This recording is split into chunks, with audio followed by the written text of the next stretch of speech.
y'all, it's Brett over at Hidden Creek, and I have another wedding tip for you this week. So today I want to talk to you about trends that we are going to be seeing in 2024.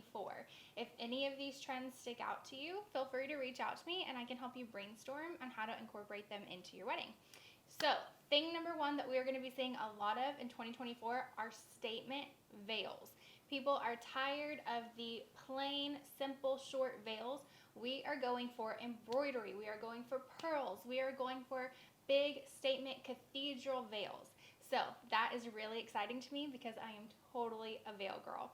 Thing number two that we are seeing is a lot of embroidery and bows. People are doing bows not only in their hair, but also like on their shoes. I've been seeing a lot of napkins tied with bows lately. So bows and embroidery are going to be huge. I've seen a ton of long sleeve wedding dresses with beautiful embroidery on them as well. So that is super exciting to see. Thing number three that we're going to be seeing a lot of in 2024 is colorful weddings, and I am here for it, y'all. I am so tired of the same white and green. I am a color girl. Give me all of the color. So if you want, go ahead and go look up the Pantone color of the year. It is stunning, and a lot of weddings are going to be incorporating that color into their theme as well. Speaking of theme, the next thing we're going to be seeing a lot of in 2024 is dress codes that are all the same color. So telling your guest, hey everybody, wear white. A lot of people are joining their guest in white. A lot of people are telling their guest everybody in black, solid black, or everybody wear red. And that way the bride really pops and stands out. I have also seen people doing a theme such as everybody wearing floral, which was really pretty as well. So what you're going to want to do if you want a theme and you want your guests to dress a certain way is make sure you put a little insert card into your wedding invitation that describes the way you want them to dress.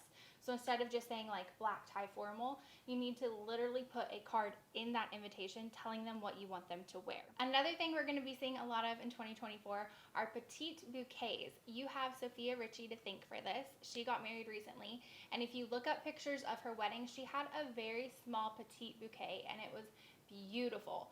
I love flowers, so personally I love the huge cascading ones, but there is something to be said for a petite bouquet. It's very understated, it's very elegant, it doesn't take away from your dress. I feel like when you have a big bouquet, sometimes it does cover up a lot of the dress, and so I do like the petite bouquets if you have a more exaggerated dress. If you're going for a simple dress, I still like the big bouquet, but the trend is the petite bouquets, and then also for your bridesmaids as well, just doing something really small and simple, such as just a little bit of baby's breath.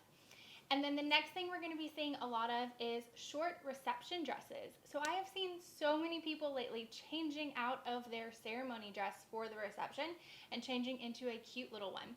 Another idea that you can do is take your mother's wedding dress and have it altered and make that into a short reception dress. That way you get to still wear some of your mom's stuff, and that way she'll be a little bit tickled too as well. The last thing I have for you is that I have been seeing a lot of weddings where the wedding party actually sits in the rows during the ceremony with the guest, not standing up at the altar. I personally did this, and I think it's beautiful. I did not have any bridesmaids or groomsmen stand up front. I wanted the pictures just to be of me and my husband. I actually was a bridesmaid in a wedding last month, and that's what we did too. We all walked down the aisle, and then we sat right behind the parents. So in the second row, all the wedding party sat together.